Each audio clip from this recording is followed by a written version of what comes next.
Coming up next on The Voice of Alabama Politics, an attack on the new BCA chief. Also, MAGA Mo no Mo is making Mo trouble. And a freshman legislator wants a medical freedom act.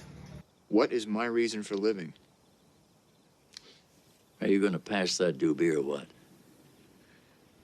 I don't think that means what you think it means. All this and much, much more coming up next on The V.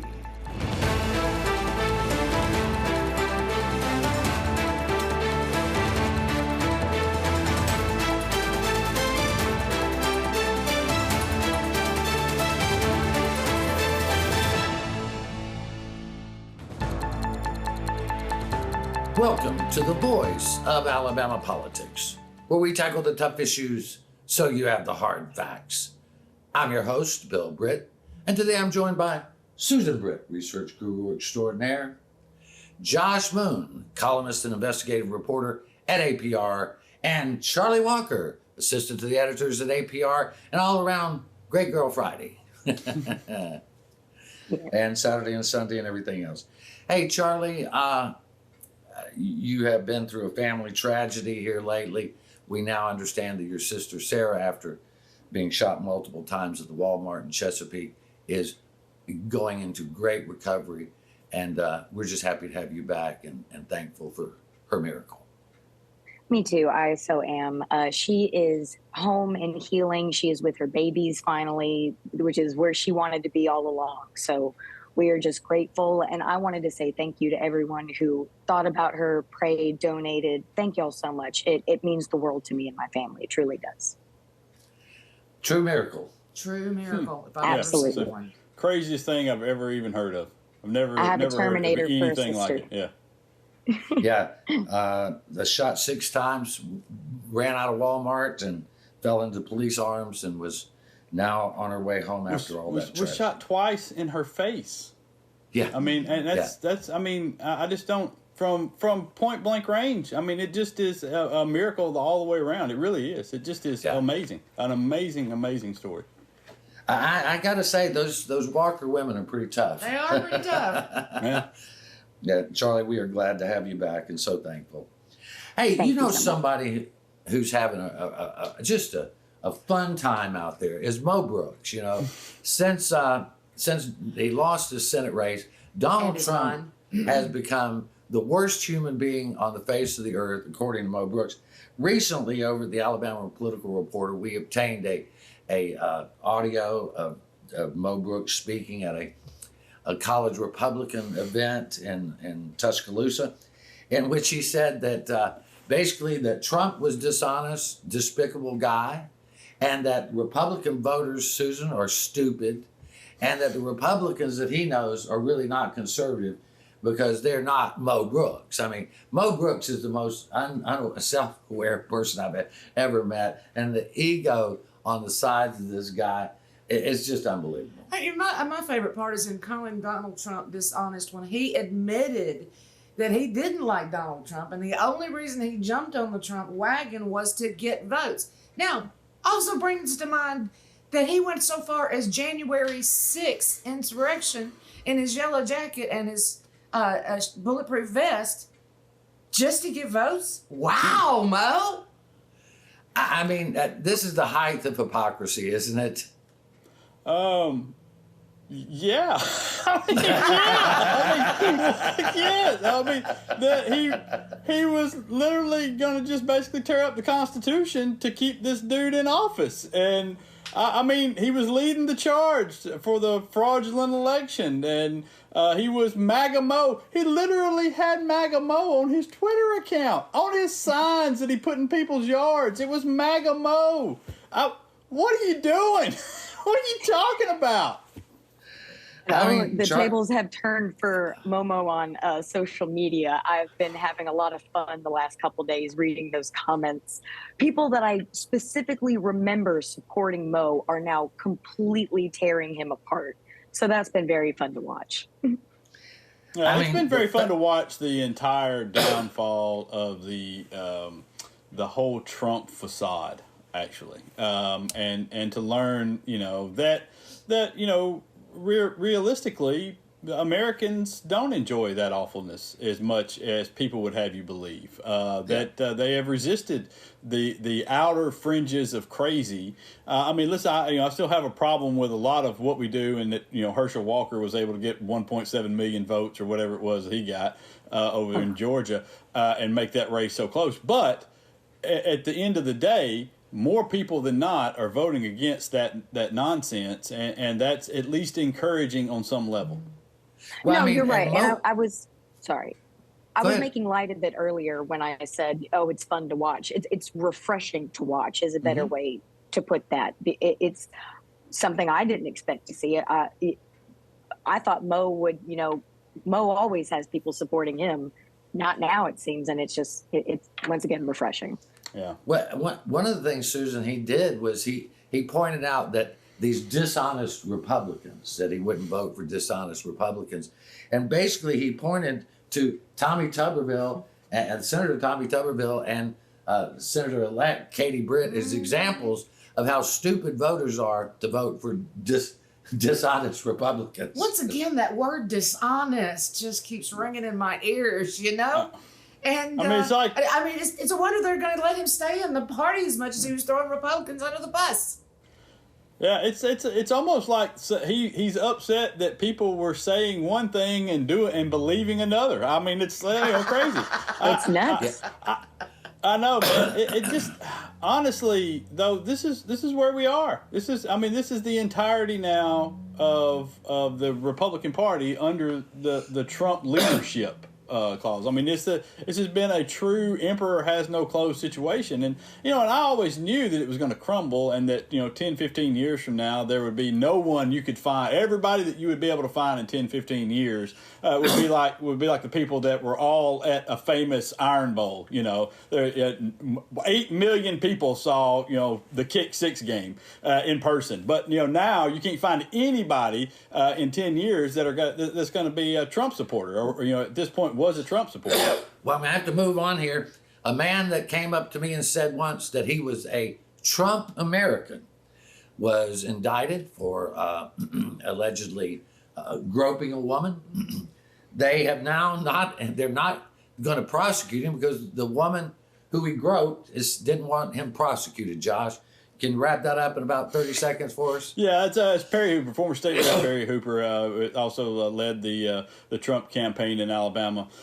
He was arrested in August, indicted in November for sexual assault, 1 count, Class C felony sexual assault. But the victim, or alleged victim, we should still say, I guess, has said that she did not want him indicted for this. She didn't want to go through the trial, that they had worked this out on their own.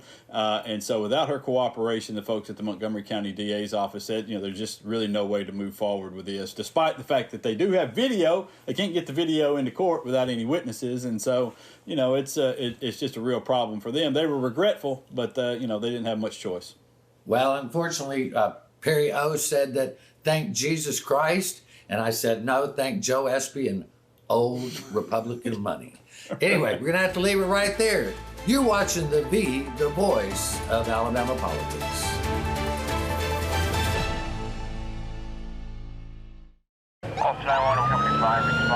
There seems to be a new wave of aggressive driving lately. You see those people, they are the ones that are tailgating other people because they have to get to their destination now. Weaving in and out of traffic, looks like they could care less about who's around them. There's no one else on the roadway. They're the only one there. Aggressive driving can be the difference between life and death. All because somebody thought they needed to be the front of the line and get there first. Slow down. Don't be the reason that someone else doesn't go home tonight. My dog Jupiter is frightened when I climb too high, the owl said.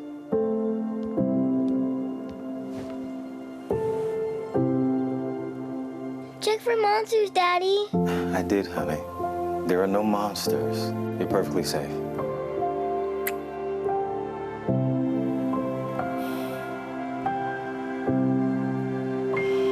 Protect yourself and those you love. Vaccinate now.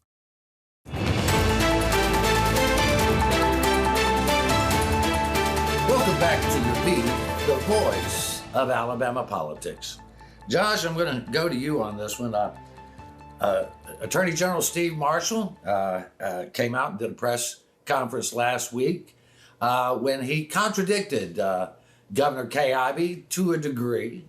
He said there is no moratorium on the death penalty in Alabama, and that he wants to quickly resolve this top to bottom review that the governor had called for 2 weeks earlier. You know, with the botched executions, Governor Ivey called for a top to bottom review. Now, Steve Marshall, who is running for governor, and I think he's trying to act like governor, basically came out and kind of slapped Governor Ivey around a little bit. Yeah, you know, I think people kind of downplayed that because he said that he agreed with the review portion of it, that he didn't have a problem with the review. But you know, he also took a handful of shots there. But, you know, at one point saying, you know, I was unaware that she was part of this process. You know, the process for executions involves, you know, basically two people, him being one of them, and the governor not being involved in it. And so that she had no right to place a moratorium on executions, and he was pushing it forward, just as it were. You know, I don't know how you could. I don't understand that. First of all, it's all grandstanding. We all know this. Yeah. This was Steve Marshall basically cutting a campaign ad for Steve Marshall. But even let's take him at his word and say that he believes what he said at this press conference. How could you watch the last three executions that we've had, including the last one, in which you know multiple Republican lawmakers went to the governor and went to ADOC and said, listen, if y'all can't do this, don't carry it forward. Don't walk it right up to the line and let's be embarrassed again. Pull it back and let's stop. And they said, no, we're good. Everybody's good. We've reviewed it. We've worked on it. Everybody's fine. And then you still botched it to this point. How could you not say, yeah, we probably need to work some things out here? I just don't understand the whole mindset and why anyone would be supportive of Steve Marshall's attitude in this. That's what I don't understand. I'm so sorry. Is how disgusting can you be? I understand that these are incarcerated individuals, but first and foremost, they are still Alabamians, and they very rarely have anybody on their side. So the fact that we finally have a governor who's, even if it's just a small step, the fact that she's doing something good for them, trying to, and that he wants to just ultimately just stand in the way of that, just disregard for human life is just abhorrent to me. I mean, I'm sorry. Go ahead. No, that's all right. I'll just chill. Go ahead. I was just saying listen, me and Charlie got this. So I was saying, even if you don't care one iota about the humans in the prisons, okay, which seems to be the stance of a lot of Alabamians. All right. Well, let's just talk about the victims' families. You're going to keep marching them back and forth to Holman Prison? You know, I mean, Holman isn't exactly a destination that you're going to, you know, on an average Wednesday evening. And so you're just going to keep marching them back and forth because you can't pull this off. You take them in there, you get all the press. They have to answer all the questions. They have to relive the whole thing. And then you walk them right up to the line and you say, oh, sorry, we're going to have to do this again in 3 to 6 months, you know, and we continue to do that. So who is this good for? And it's good for no one, and it's particularly, I think it falls under the cruel and unusual punishment to chop people up to try to get a vein. Yeah. If you can't do that properly. That would be first on the list of cruel and unusual punishment, right? You're going to take somebody right to the brink of death and then go, oops, well, we can't get the needle in. And if Marshall is, in fact, one of the two people in charge, you have failed, my friend. You have failed miserably.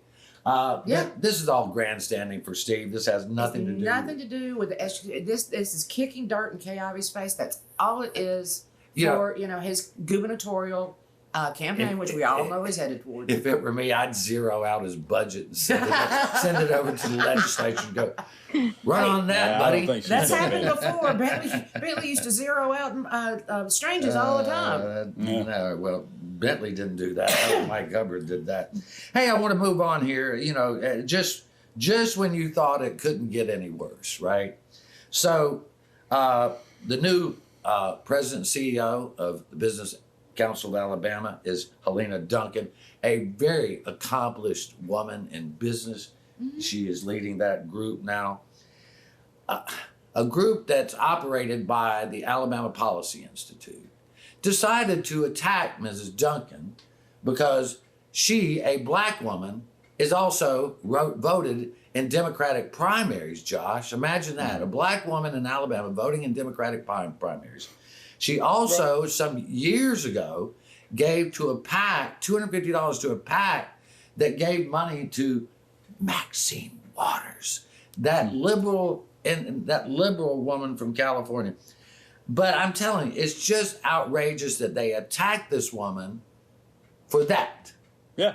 Oh, it is. And listen, if you'd like to get started, we could make you a nice little trail of people who have donated to PACs that have also donated to some of the most deplorable human beings on the planet. Because that's how this thing works, and and that's the reason why you donate to PACs is because you don't want to donate directly to individuals, and sometimes the PACs, donate to people whose politics you don't necessarily agree with. And I'm not even saying that about Ms. Duncan and Maxine Waters. Maybe their politics align. I don't know. I do know that she's a very accomplished businesswoman. The people in the business communities respect the hell out of her, and that the folks at the BCA love her to death. And I think she'll be great for the BCA. I think they've already gotten a lot of compliments on taking a more diverse approach to business in this state and making this state more open to diverse businesses. I wrote a nice column about what diverse businesses can do for a city about Montgomery. And look what they've been able to do over the course of the last year under the leadership of Stephen Reed, and how they've welcomed in so many diverse businesses and been a hub for black businesses and throughout the country.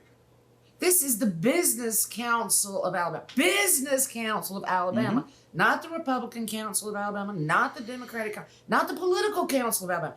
Business. This is about businesses. Yep. And, this is just, this same group, the Alabama Policy Institute, tried to defeat Governor Ivey in the last election. I don't know if they don't like women, don't like black women, or don't like women who have brains. But there is something seriously wrong over there. These guys are just a boil on the backside of Alabama politics as far as I'm concerned. But that's got to be the last word on this segment. Boil on the backside of Alabama politics. You're watching the voice of Alabama politics. No boy.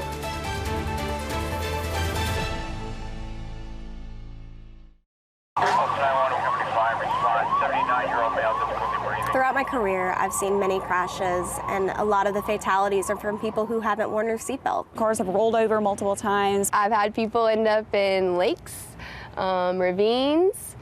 I've been looking for people in the woods for a couple hours before. Usually just about every bone in their body is broken, their organs have ruptured, and typically they die. You want to save a life, just simply click a button and put that seatbelt on. Seatbelts really do save lives. There was an old woman who lived in a shoe.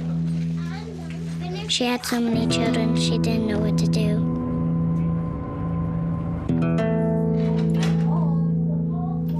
She gave them some broth without any bread and kissed them all soundly. Lights out. Good night. And put them to bed. Hunger is a story we can end. End it at feedingamerica.org. Speed is one of the biggest factors in a fatal car crash. Your car stops, but your body does not stop at the same time. Your body keeps going, and that could be running into your seatbelt, that could be hitting the airbag. Something has to stop it, and unfortunately, it's something very hard. There have been times that we've come upon accidents where if people weren't speeding, they'd probably still be alive today. It's truly dangerous, and it puts everybody at risk.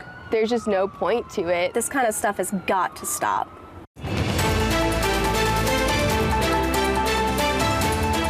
Welcome back to the voice of Alabama politics.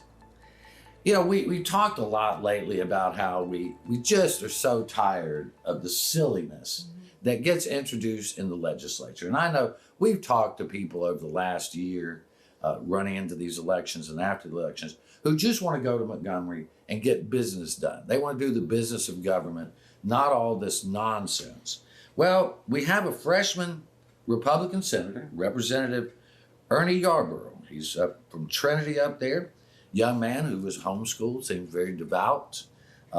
He says that one of his main priorities, Susan, is that he wants medical freedom. He wants to pass a Medical Freedom Act. Now, what that basically means, if you Google that, it's a notion that the government should not have a definitive say in how an individual or a family handles their personal health. And it goes to what he said, bodily autonomy. Would you like to jump in on this? Well, I think his definition of bodily autonomy and the rest of us is different. Now, bodily autonomy means that a woman should have the ability to make her own decisions, that transgender should be able to make their own decisions, that if I get a flu shot, I should be able to make my own decision. As far as I understand, that's what medical autonomy. What the decision between me and my physician is, the government should stay out of. Now, I don't think that's where he's going with it. No, but I think that's where the definition is. Josh, I don't think this is where Ernie's going with this. I don't think he means that the government should stay out of the people's private lives. I don't think. I agree with Ernie. I agree with Ernie that the government should stay. They should not be between your doctor and the patient. I mean, that's no way to behave for a government. Listen. We'll give them that COVID vaccine. Don't take it. Don't worry about it. Don't take it anymore. Okay. Yeah. But we want all the other. We want all the other. I've read some of the things that Representative Yarborough has said, Charlie, and basically he's saying no mask, no vaccine mandates, this kind of thing. He has no interest in the logic of medical freedom. Logic in Montgomery. I warn our reporters about that all the time. No logic in politics. Exactly. No, and that's what it was. When I first saw it, when I first read it, I was so excited. I was like, no, wait, and Andy's a Republican?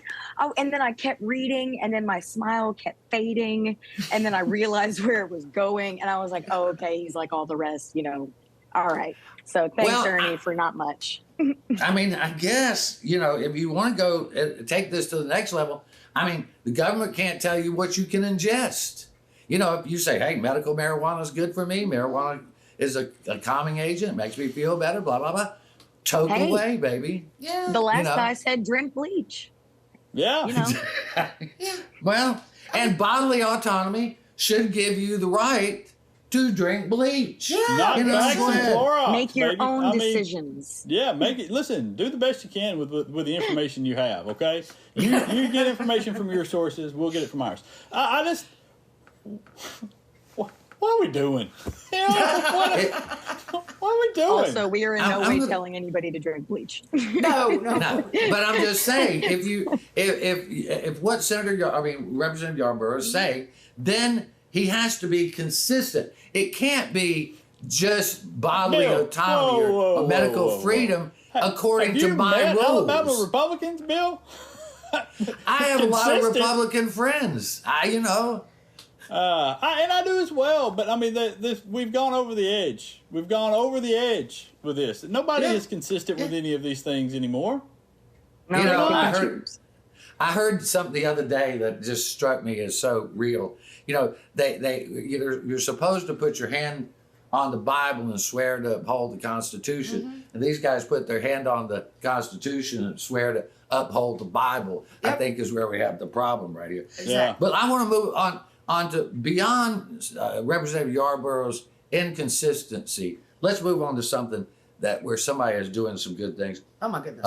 The ambitious vision of economic development here, and the commission has come together, the group has come together, and they're giving recommendations, Susan, on which incentive programs to draw businesses and jobs to Alabama should be continued, which shouldn't be, what kind of money needs to be put into them. This is being headed by Lieutenant Governor Will Ainsworth. A good analysis is what it looks like they're doing. Yeah, and they're looking at other states and what their economic incentives are and what their bonuses are and which ones are working, which ones are not working, and trying to draw more business to Alabama, which is a great thing. We there was a time in Republican philosophy that these types of incentives were anathema, that it was just simply free trade. But Josh, what we've seen over the last 2 decades really is you have to, as a state, be competitive with what you offer companies to come to your state and open up factories and businesses? Sure. I mean, this started with Democrats in the auto industry, and I always like to point that out just to make sure people know that Democrats like business too. But you're right. We do need this focus on these things, and I think but I also think people have started to realize that there's a line that you can cross in giving away too much in tax incentives and too much in cash, straight cash to folks. And so I think that they are now exploring other ways, which is great, to improve the infrastructure, which helps all Alabamians and in the process helps us pull in more businesses. And I think that's really great, the avenue that they're trying to lead us down now, which is less about just handing out a pile of cash to get somebody to come here for our cheap labor force, and more about, hey, what can we do to improve our state to make it more attractive to businesses? And if we can do that, man, we would help out so many people and bring in the businesses that we need. Let's not forget now, we've increased the jobs in Alabama since last September by 50,000. Yeah. I mean, and some of these policies apparently are working very well. They are, but it's always good to go back and review them. Yes. These bills have to be renewed this year or they expire. But these are important things because we have to have jobs, we have to have business, we have to improve the state financially, and the Yarboroughs with their nonsense are not helping because this hurts the quality of life. Charlie, you want to take us out? Got any thoughts? Just that anybody who is actively doing good for Alabama right now is okay in my book, because that is not many people. So thank you to everyone on that commission. All right, that's going to have to be the last word. You've been watching the voice of Alabama politics. You watch us because we watch them.